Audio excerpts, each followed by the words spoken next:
Lorena stepped out of the apartment building into the fresh May morning. The air was fragrant with blooming lilacs. The sky was clear and bright. Summer was just around the corner. Her 3-year-old son, Adam, was already at kindergarten, taken there by her husband, Tyler. Tyler worked as a programmer and often worked remotely from home. He was not just a wonderful husband, he was caring, kind, attentive, and, most importantly, understanding. When Lorena returned from work tired, he didn't need to be told.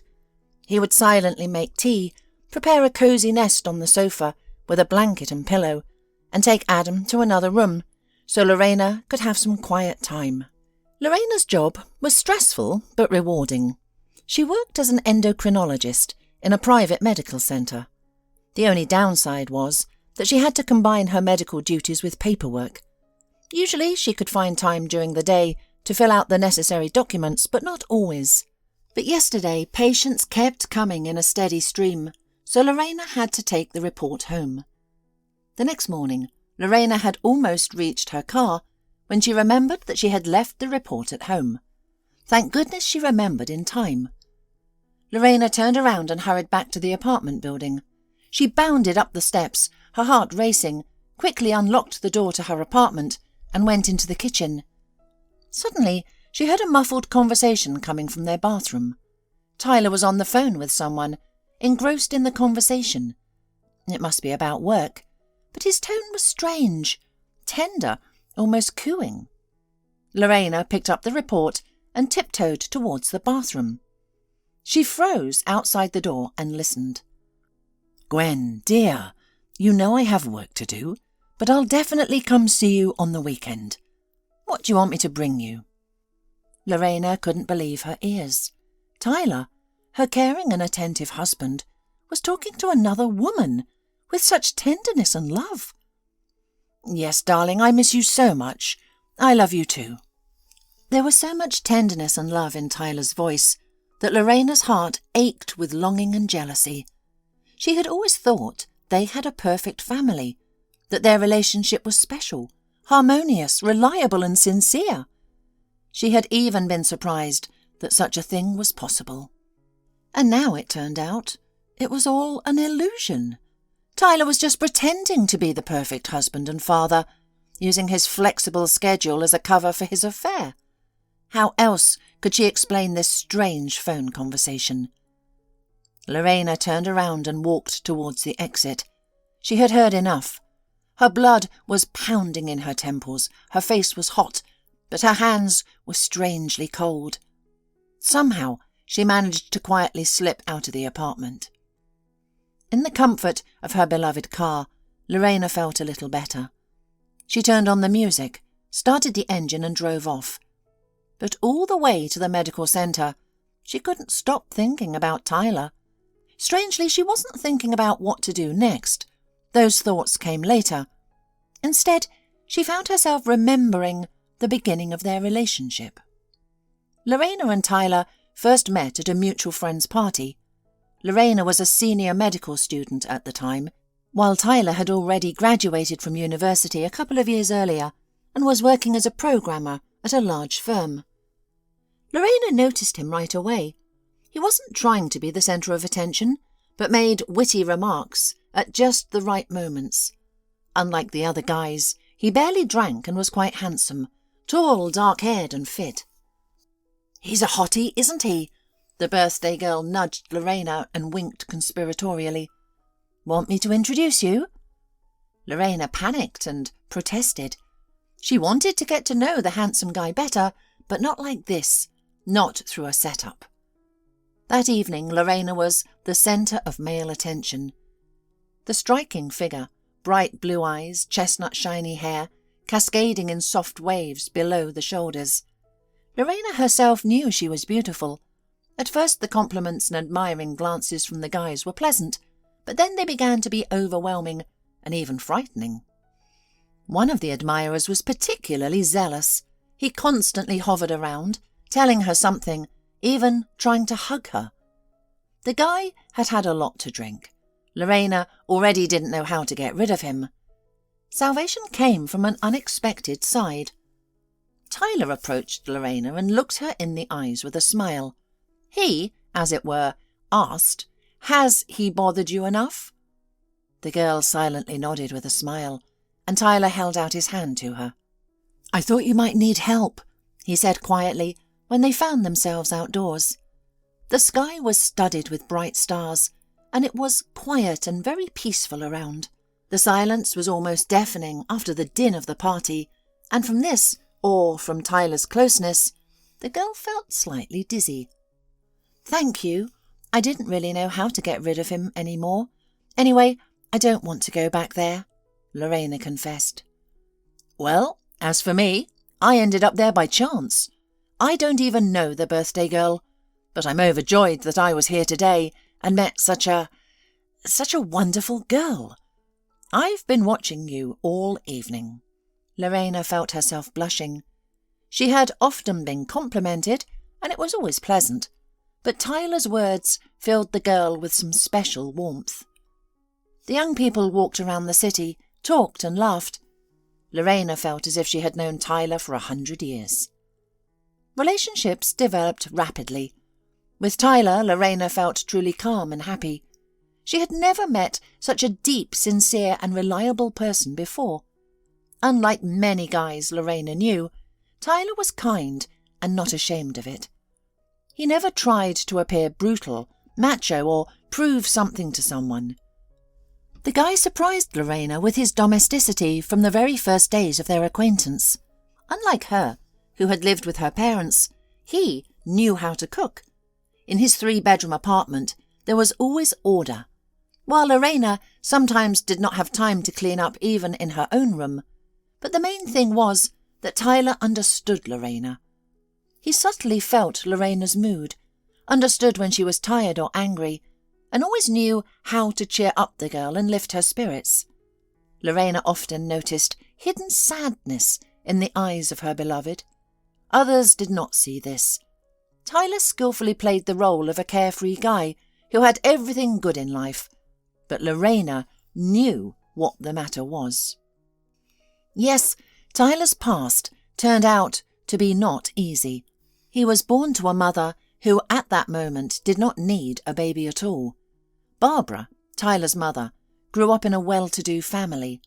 Her father was the top manager at the factory, and his mother was a primary school teacher, and they both were preparing a brilliant future for her. After school, she was supposed to enter a prestigious university, then go to work in the Ministry of Finance. His father had connections there, but Barbara, most of all, wanted to hang out with friends and have fun. She looked with envy at the companies of teenagers sitting at the entrances and singing songs to the guitar. She dreamed of being part of this fun crowd. But she couldn't rebel against her parents. If she could still somehow deal with her mother, her father, he kept his daughter in an iron grip. He was always afraid that she would follow in the footsteps of his eldest unsuccessful sister. Barbara didn't even know this aunt of hers, but they said she was a drinking woman who often changed lovers and didn't work anywhere. Barbara obeyed her parents, but secretly hated them. She waited for adulthood.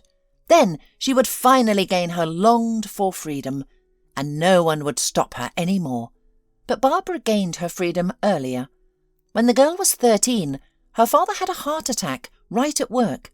The man could not be saved. Since then, the life of the family has changed a lot. There was no longer a strict father who could keep the freedom-loving Barbara at home with textbooks and a piano. There was no one to be afraid of. So it turned out that Barbara was left to her own devices. In the life of the teenage girl, there were now friends, alcohol, adventures, and romances. Everything she had long dreamed of. And after graduating, she declared to her mum, "I'll go to work. I'm sick of your studying." Barbara really got a job. At first, she tried her hand as a saleswoman, then worked as a baker's assistant. But it turned out that money is not so easy to come by. So the girl decided why to break her back. Mum feeds, gives clothes and roof, and there are always guys and men willing to pay her and entertain her for a small service. No matter how Barbara's mother tried to reason with her wayward daughter, nothing worked. Then one day, Barbara said to her mum, "I'm expecting a baby. The term, it turns out, is already decent. It cannot be interrupted. Do you have acquaintances who can help with this?" "What are you talking about?" her mother said, astonished. "This is a crime, and it's great harm to health. Now you have to give birth, since you have delayed so much." But Barbara did not want to give birth. She spent hours lying in a hot bath, trying to provoke a miscarriage, drinking herbal infusions, lifting weights, running up and down the stairs to exhaustion. Nothing helped. At term, despite Barbara's lifestyle and unwillingness to give birth, a healthy, strong boy was born in the maternity hospital. The new grandmother hoped that now her daughter would finally get her act together. And how else? But Barbara could no longer be corrected. Having got rid of the hated, heavy burden, the young woman immediately slipped away to friends and cavaliers. The baby, named Tyler, turned out to be unnecessary for her. He was raised by his grandmother. Since it didn't work out with her daughter, the woman took bringing her grandson up with redoubled energy. Tyler remembered that he lived peacefully and happily with his grandmother. He always studied well and behaved excellently at school. In high school, the guy became interested in programming. The grandmother took part of her savings and bought her grandson an expensive computer. After school, Tyler entered the Faculty of Information Technology. Studying was easy for him. He soon began to work part-time. But when the guy was in his 4th year, the closest and dearest person to him suddenly passed away. The heart of the not-yet-old woman did not bear it. Of course, worries about her daughter undermined her health. Tyler was in deep grief. He could not come to terms with the fact that there is not a single person on this earth who truly loves him. He secretly hoped that he would see his mother at the funeral, but Barbara never showed up. Gradually, life took its course. The guy graduated from the university, got a job, and new plans and desires, friends and entertainment appeared. Youth is youth. And then Tyler accidentally met Lorena and fell in love at first sight. That's the kind of story it was. And before this day, Lorena thought they had an ideal relationship. But now there was this Gwen. Lorena realised that she could not deal with the onslaught of emotions and feelings alone, and decided to call her best friend Sarah. If anyone could help her make sense of what had happened, it was her. Lorena could hardly wait until lunchtime. Work, of course, was a distraction, but anxious thoughts kept her from focusing on her patients' problems. She listened to them, made typical prescriptions, and recorded their complaints in their charts. But all she could hear was her husband's tender voice, cooing with some unknown Gwen. Finally, the lunch break arrived. Lorena immediately dialed her friend's number and poured out to Sarah everything she had overheard that morning. Are you sure you didn't make a mistake?" Sarah's voice sounded bewildered. "This doesn't sound like Tyler at all. It's difficult to even imagine. Anyway, don't rush into anything. First you need to figure out what's going on. Why don't you just ask him directly?" "Directly? I don't know. He'll start making excuses, come up with something. I want to gather evidence first, so I can be sure myself, and so he can't deny it." After talking to her friend, Lorena felt a bit lighter, her thoughts clearer. She would be more attentive now. She would catch the hidden signs, delays at work, the scent of women's perfume, secret text messages. What else do lovers have? Yes, Lorena was not ready to make any decisions right away. She needed to think everything through, prepare for the separation, and meanwhile, she would have to pretend that nothing was happening. Would she be able to pull it off? She would have to summon all her acting skills. It had to work. That evening, everything was as usual. Tyler had prepared dinner. He had worked from home all day, but he found the time to roast a chicken with potatoes and make a salad. The apartment greeted Lorena with tantalising aromas. Adam was already home. "And here comes our mum." Tyler smiled and hugged Lorena tightly. "Why such a face? You must be tired.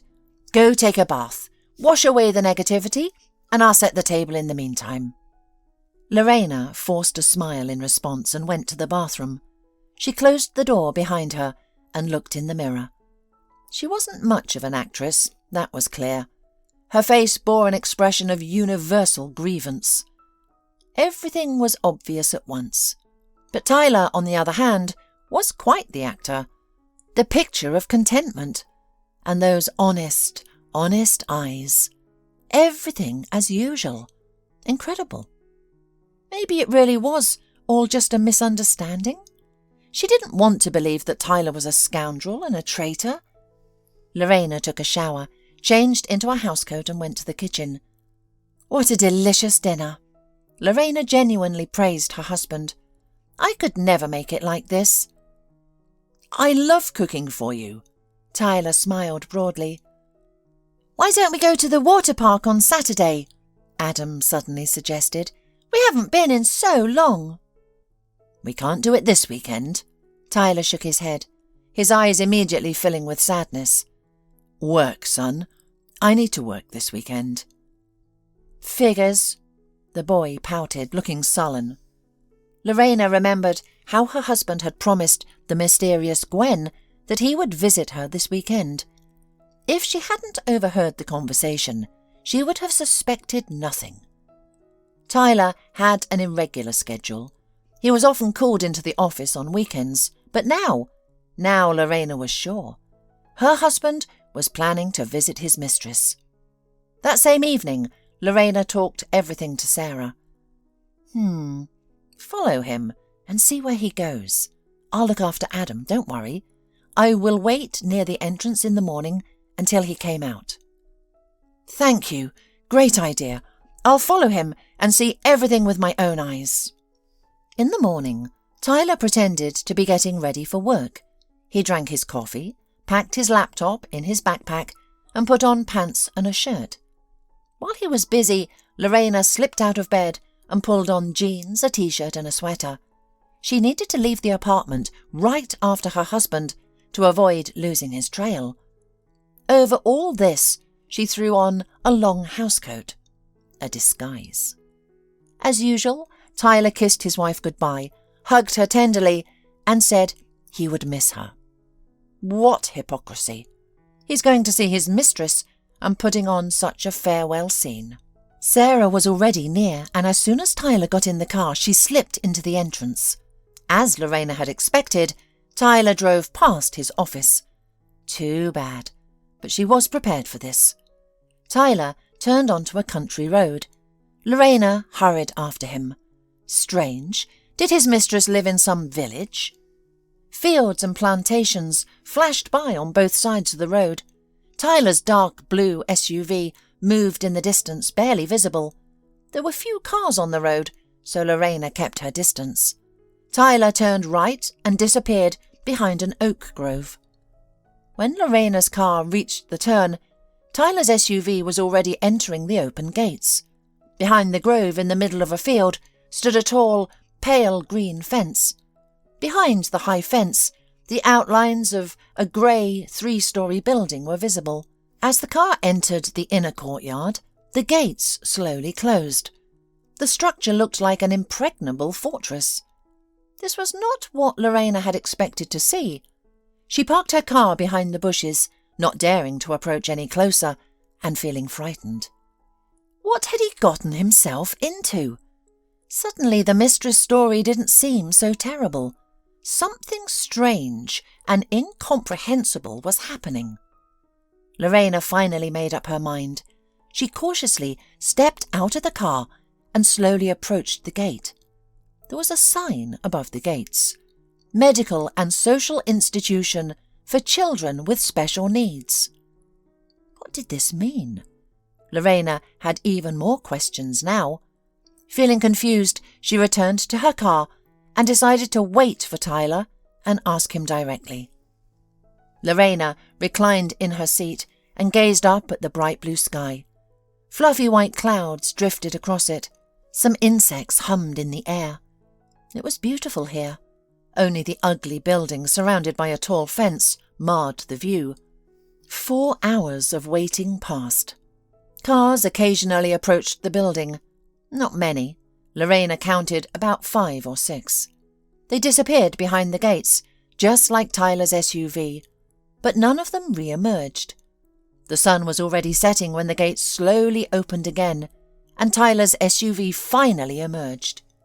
Of course, he noticed his wife parked behind the bushes, and pulling over to the side of the road, he stopped, got out, and walked slowly towards Lorena's vehicle, his eyes filled with sadness, his head bowed, and his shoulders slumped. It pained Lorena to see her usually cheerful husband in such a state, although she had always noticed this sadness in his eyes, even in the happiest moments, but she had thought it was because of his difficult history with his mother. But apparently there was something more.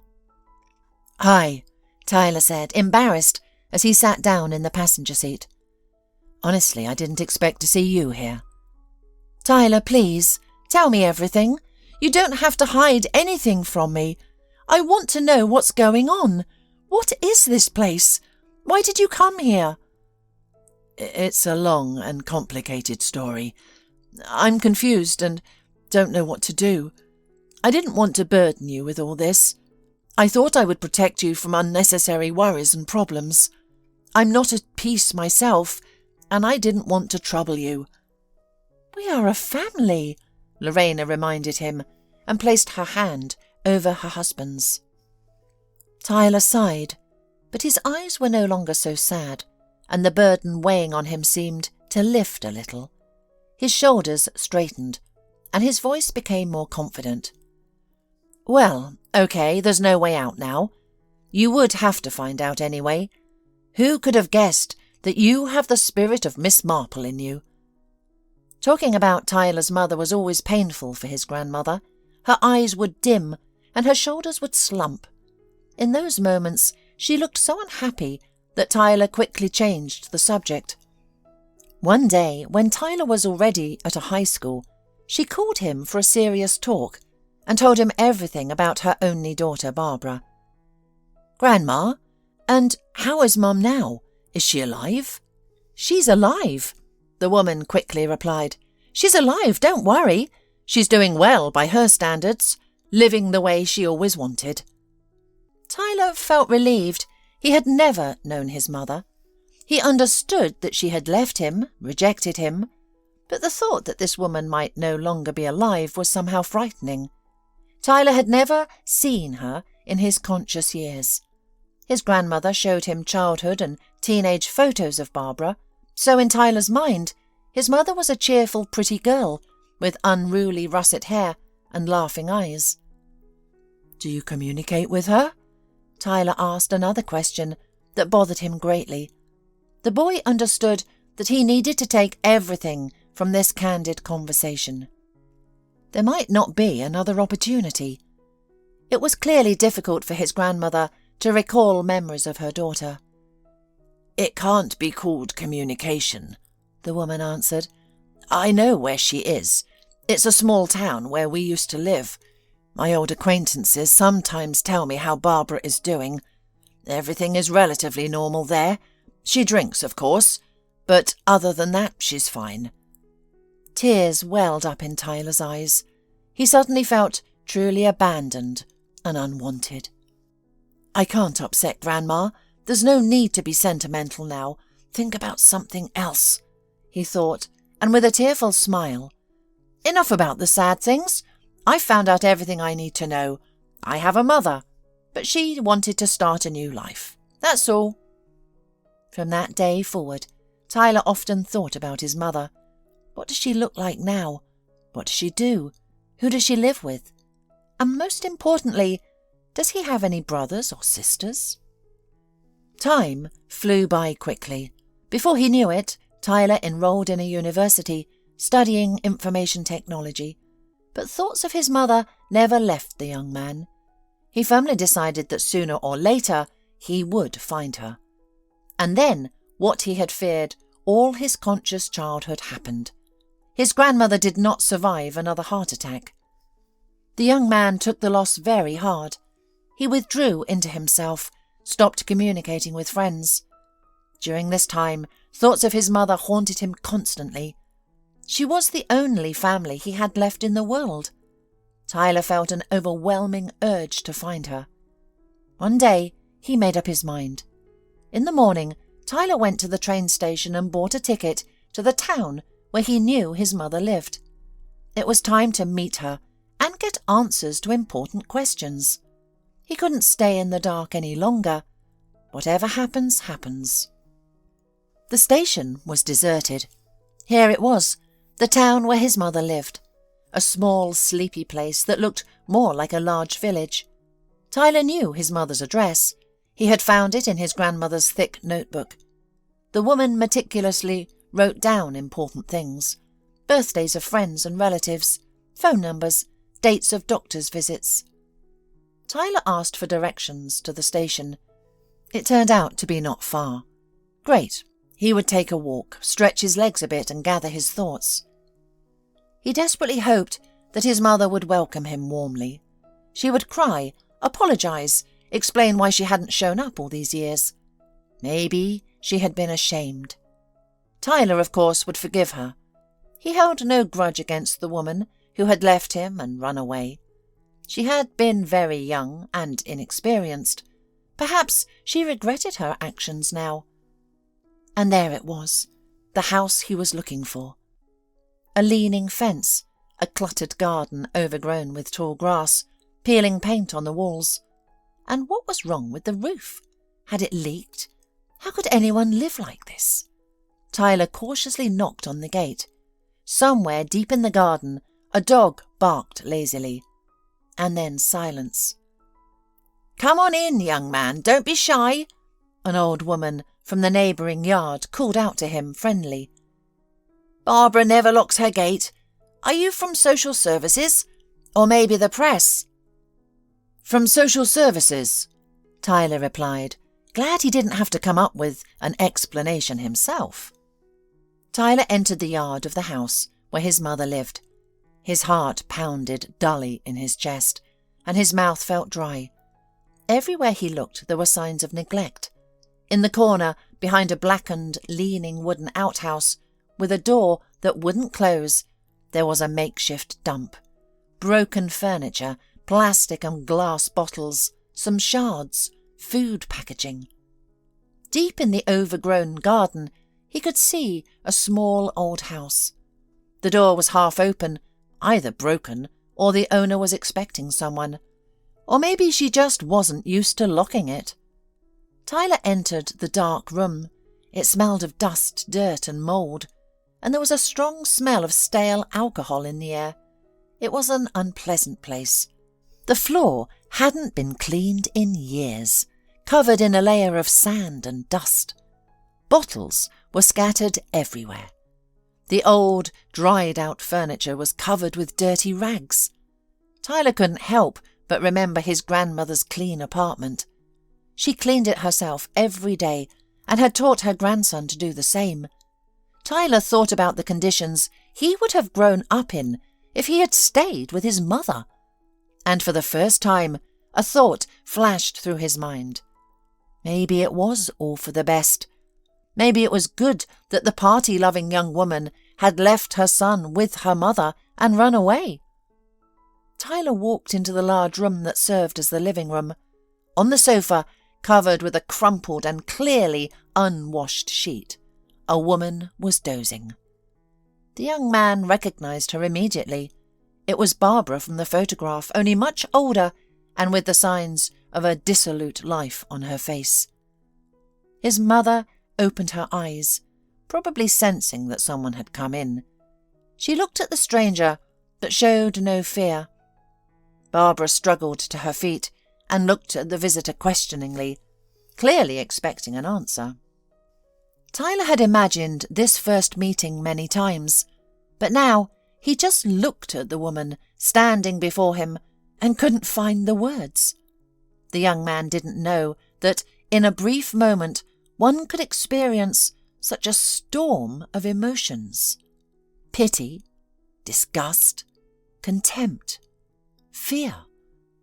The woman looked like the marginal types Tyler sometimes encountered on the streets of his city, emaciated, with a puffy face of an earthy colour, small, watery, sunken eyes, dishevelled, thin hair, hastily tied in a stubby ponytail, broken, dirty, yellowish nails on calloused hands.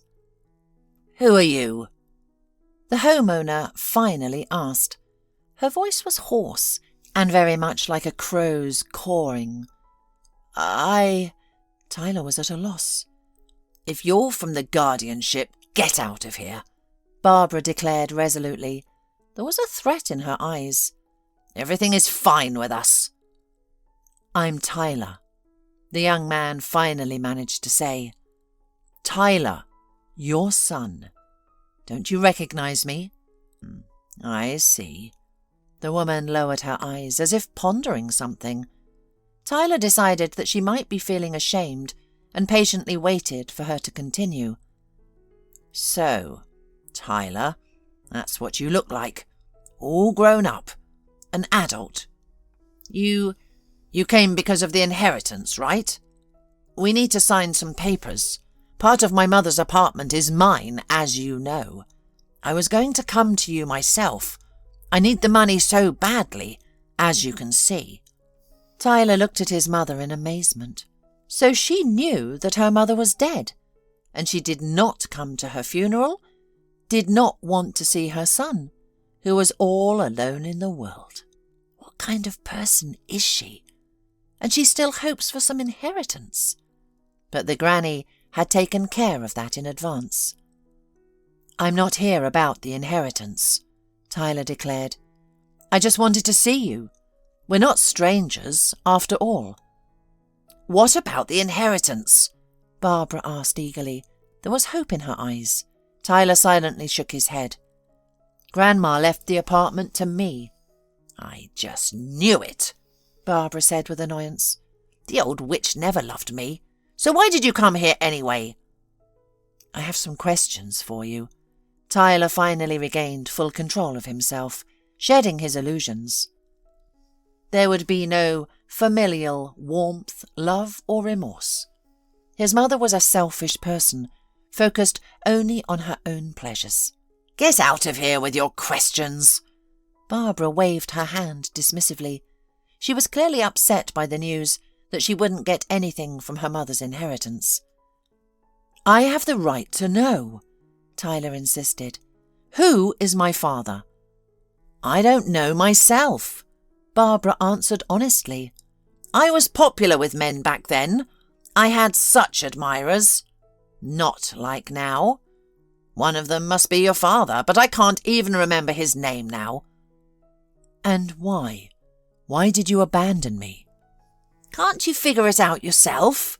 Barbara snapped, her eyes flashing with anger. "I wasn't even 20. I wanted to have fun, to live life to the fullest. And then pregnancy. I hated you from the moment I found out you existed inside me." Tyler found it difficult to listen to this confession. "But I was quite satisfied when this old witch had taken all the care about you. I had money, plenty of admirers, and no one to nag or reproach me. Freedom! How happy I was to be free, without you, without a mother who always demanded something from me. It was such bliss." Tyler blinked in confusion. He already regretted coming here. And then something completely unexpected happened. There was a strange rustling behind the living room door, and a small, thin, dirty creature with tangled, matted hair appeared in the room. It was a little girl.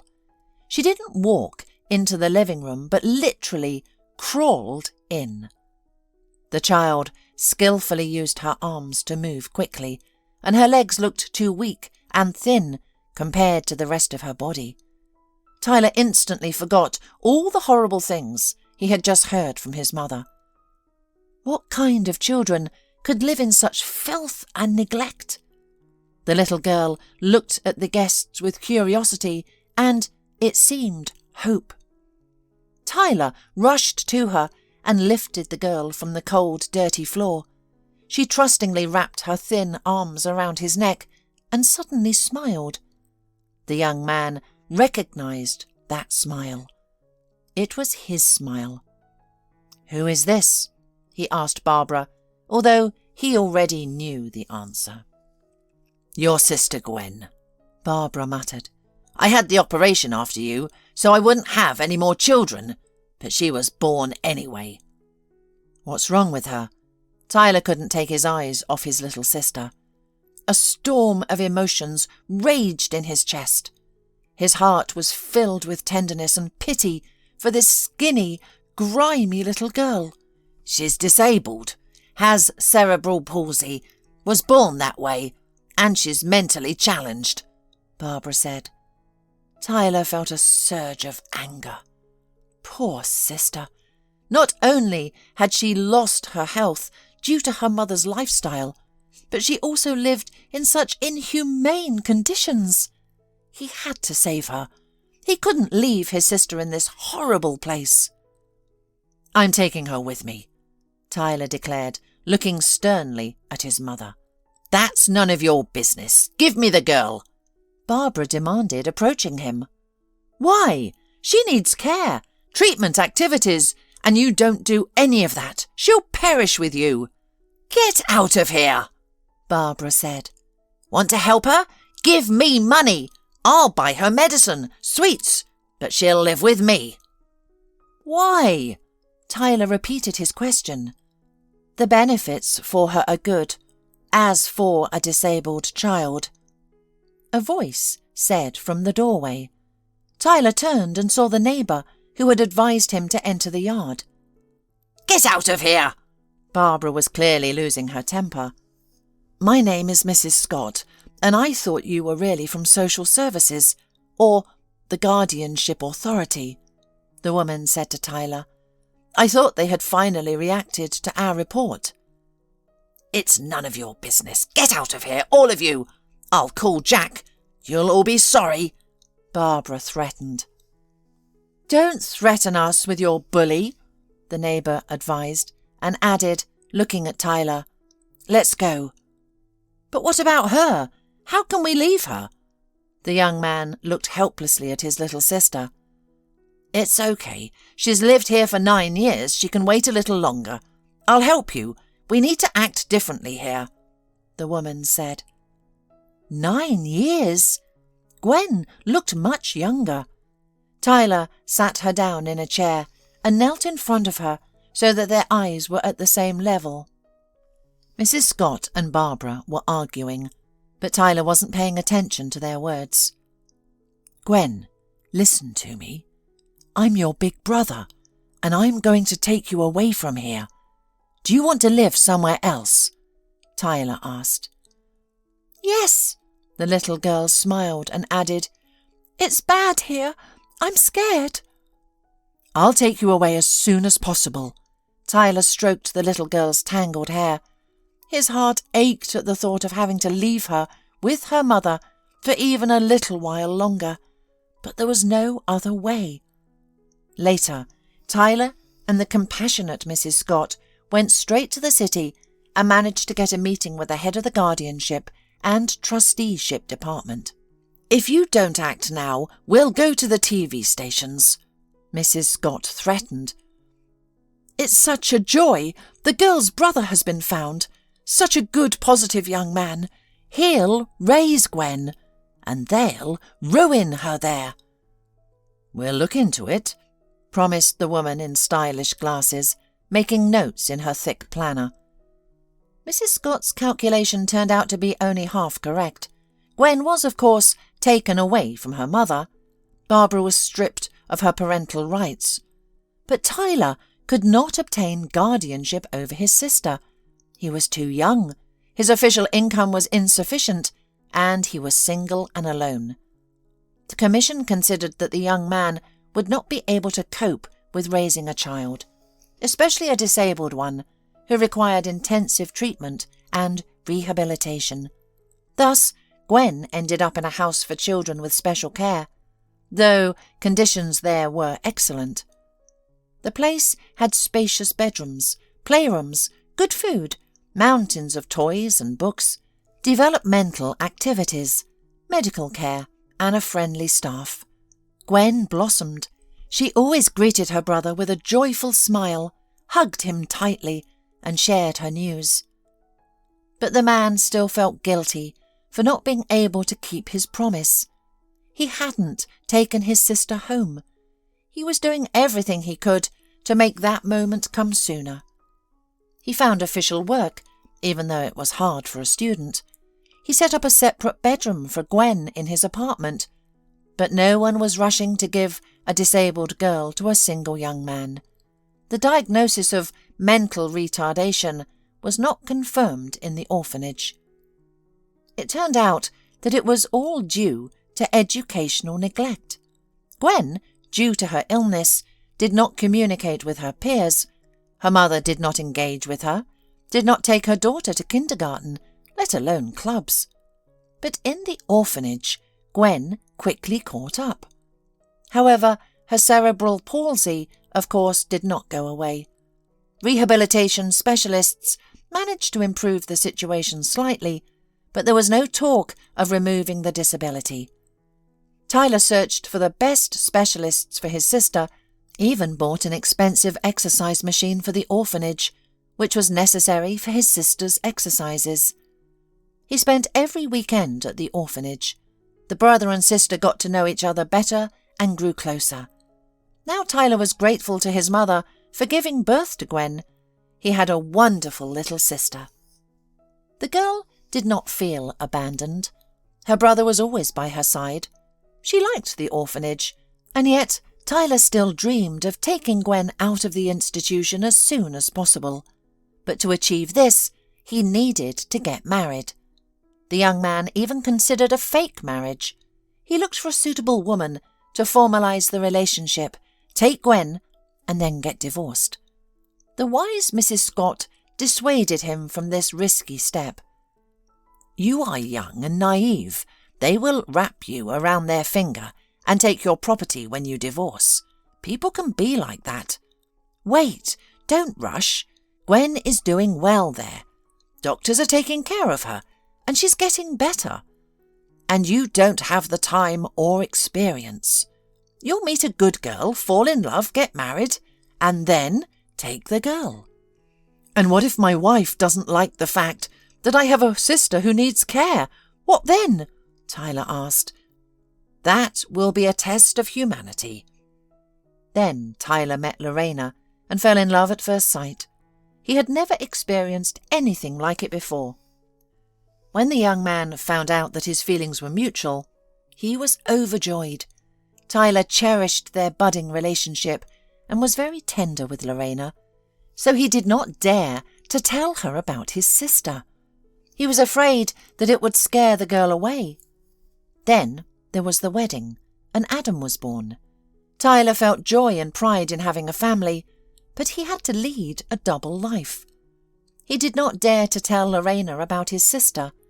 What if she feared the difficulties, and most importantly, Tyler wanted to protect Lorena from heavy thoughts and the need to burden her fragile shoulders with such responsibility. Tyler continued to visit Gwen every weekend. Of course, now he was a family man, and the meetings with his sister became less frequent and shorter, but Tyler tried not to miss these visits, as Gwen was waiting for him, and was very upset if her brother could not come. She missed him. "I live between a rock and a hard place, and couldn't get the courage to tell you everything.